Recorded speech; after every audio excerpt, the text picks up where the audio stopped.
Sir Pawan Kalyan గారు first time తన fans పైన కోపంగా మాట్లాడారు సార్. ఎక్కువగా రియాక్ట్ అవ్వద్దు, తోకలు కట్ చేస్తా అన్నట్టుగా. అలాగే వైసీపీ నేతలపై జరుగుతున్న దాడులను కూడా ఆయన ఖండించారు. అసలు జనసేన అంటే వాళ్ళ ఫ్యాన్స్‌కి చెప్పారు ఎటువంటి దాడులు చేయకండి అని చెప్పేసి. ఎందుకు పవన్ కళ్యాణ్ గారు ఫస్ట్ టైం మరి ఈ విధంగా ఫ్యాన్స్ పై రియాక్ట్ అయ్యారు? ఏం జరిగింది సార్ అసలు? ఏం జరిగిందో ఇన్‌సైడ్ మనకు తెలీదు గానీ, పవన్ కళ్యాణ్ ఇలా మాట్లాడడం ఆశ్చర్యంగాను, పాజిటివ్‌గా గూడా ఆయన్ని అప్రిషియేట్ చేయాలి ఖచ్చితంగా పవన్ కళ్యాణ్‌ని. ఎందుకంటే ఫస్ట్ టైం వైసీపీ మీద దాడులు చేయొద్దని చెప్పడం అనేది ఫస్ట్ టైం ఇది. ఖచ్చితంగా మనం మెచ్చుకోవాలి పవన్ కళ్యాణ్‌ని. ఇది ఇలాంటి స్పిరిట్ చాలా ఇంపార్టెంటు. అప్పుడే ఎందుకంటే అధికారంలోకి రాకముందు ఎలాగన్నా మాట్లాడతారు గానీ, ఒకసారి అధికారంలోకి వచ్చినాక నువ్వు నీ అధికారాన్ని ఉపయోగించి ప్రజలకు మనం ఏం చేయగలం అంటే టెంపరరీ ఇష్యూస్ని ఎలా సాల్వ్ చేయగలం, లాంగ్ టర్మ్లో ప్రజలకు మనం ఒక లాంగ్ లాస్టింగ్ ముద్ర ఏం వేయగలం అనేది పవన్ కళ్యాణ్ ఆలోచించుకుంటే పవన్ కళ్యాణ్ ఒక మంచి నాయకుడిగా ఎదగగలడు. ఎందుకంటే తనకి మంచి అవకాశం వచ్చింది. ఈ 10 ఏళ్ళు ఆయన కష్టపడ్డాడు ఖచ్చితంగా. సో 10 ఏళ్ళు కష్టపడిన దానికి అతనికి ఒక ఉప ముఖ్యమంత్రి అయ్యాడు, ఒక 21 మంది ఎమ్మెల్యేలు, ఒక 2 ఎంపీలు, ఇది సాధించగలిగాడు. వాళ్ళ అన్న ఫెయిల్ అయిన చోట ఇతను సక్సెస్ అయ్యాడు. వాళ్ళ అన్న బిగినింగ్లో బ్రహ్మాండంగా వచ్చాడు చిరంజీవి. 70 లక్షల ఓట్లు, 70 లక్షల మంది ఓట్లేశారు ఆయనకి. 18% ఓట్లేశారు. 18 మంది ఎమ్మెల్యేలు గెలిచారు.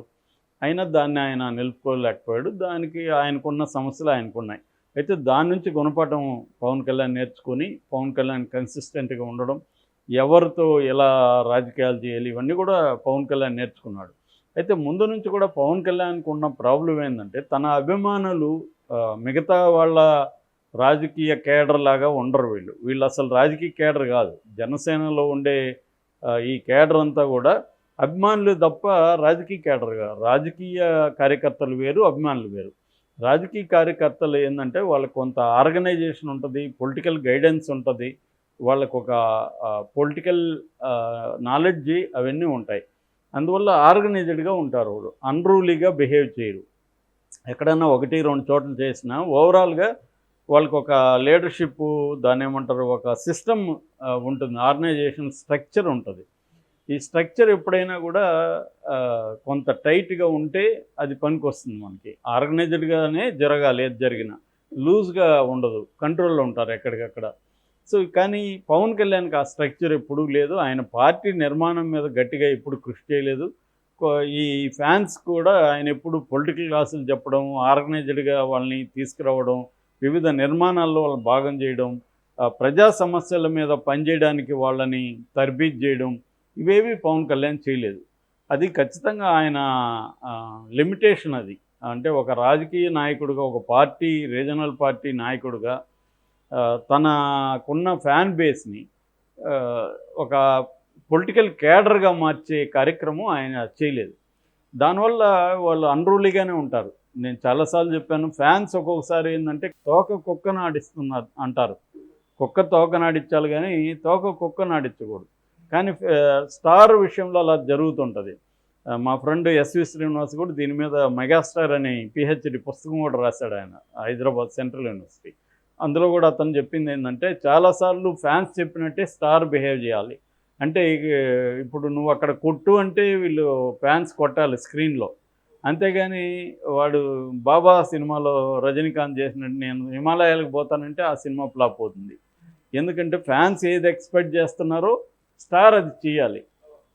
అది స్టార్కి ఫ్యాన్స్కి ఉండే రిలేషన్షిప్. అది రాజకీయాల్లోకి యాజ్ ఇట్ ఈజ్గా ట్రాన్స్ఫార్మ్ అయ్యింది పవన్ కళ్యాణ్ విషయంలో. అక్కడ పవన్ కళ్యాణ్కి ఇబ్బంది అది.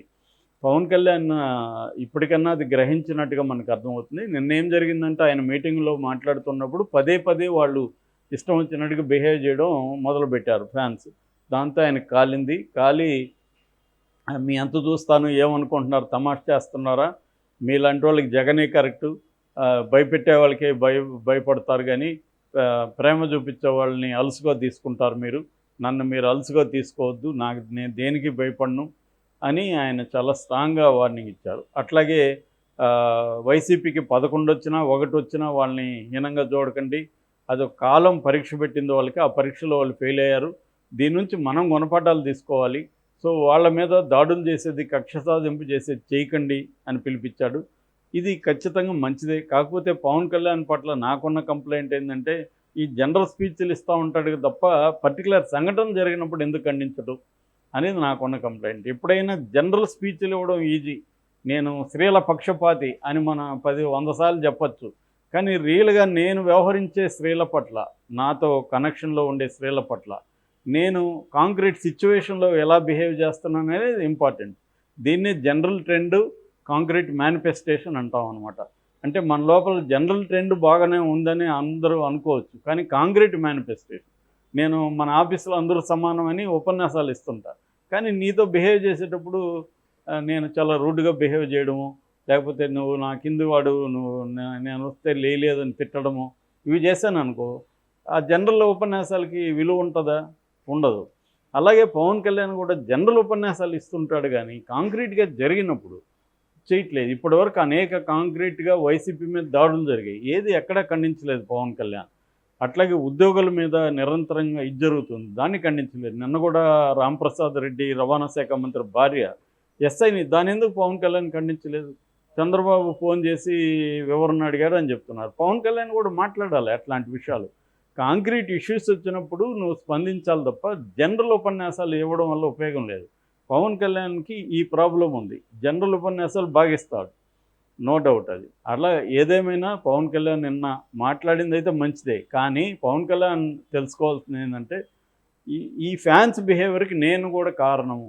నేను సినిమాలో స్టారు కాబట్టి నేను ఫ్యాన్స్కి లొంగి ఉండాలి, కానీ రాజకీయాల్లో అలా ఉండకూడదు అనేది ఆయనకి అర్థం అవ్వాలి. అర్థమైనా కూడా ఎందుకు చేయలేకపోతున్నాడు అనేది పరీక్షించుకోవాలి. ఆ వైపుగా ఆయన వెళ్తే కానీ లాంగ్ టర్మ్లో నీకు పార్టీ అనేది నిర్మాణం జరగదు. లేకపోతే ఫ్యాన్సే ఉంటారు తప్ప పొలిటికల్ కార్యకర్తలు, రాజకీయ కార్యకర్తలు అనేవాళ్ళు తయారు కారు. సో అది చాలా ఇంపార్టెంట్.